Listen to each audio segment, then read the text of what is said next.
Let's dive into how to vet a retreat venue if you've never been there. Given the impossibility of visiting every location, most of the time you'll be relying on online research. Fortunately, there's a ton of reviews available online, and TripAdvisor is my go-to platform. If the venue you're considering isn't on TripAdvisor, I'd suggest exploring other options. Any venue worth considering will have an array of reviews giving you an overall outlook of what's happening there. If several people voice similar complaints, I would accept that as a reliable portrayal of the place itself. Spend time reading most, if not all, the reviews to see what people think, and also pay attention to how the manager responds to comments.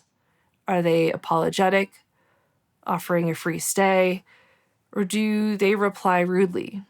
You wouldn't want to engage with someone like that. Another approach is to look at who else has been hosting retreats at this venue and ask them about their experience. You can browse through the venue's Instagram page to find past retreat leaders and seek their input. You'll be glad you took the time to get clear on the venue you're choosing. The closest I come to visiting a place these days is arriving a couple of days before my retreat.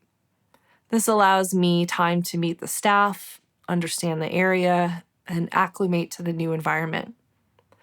It's always a good idea to arrive at your venue 1 or 2 days early. Flight delays or cancellations can cause stress, and you don't want to deal with that on the day of the retreat.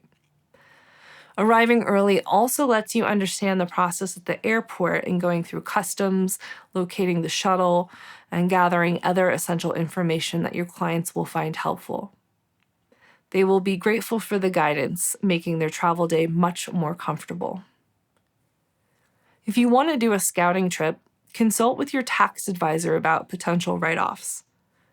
I have a great tax advisor who manages all my expenses, including flight and accommodation, saving me the trouble of trying to understand the intricacies of taxes. Whenever I do travel, I make a point to visit a retreat center for research purposes, which parts of your trip can be written off.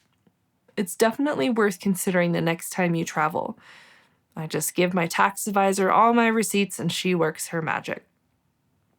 When I scout a location, I contact the property manager or owner and ask for a tour. I videotape my journey for promotional purposes later, inspecting the rooms, the yoga or meeting space, the restaurant, and to get some footage of the food. I also request to see any rooms dedicated to activities and might even participate in an excursion. So consult with your tax advisor on what you can write off and the receipts you need to retain.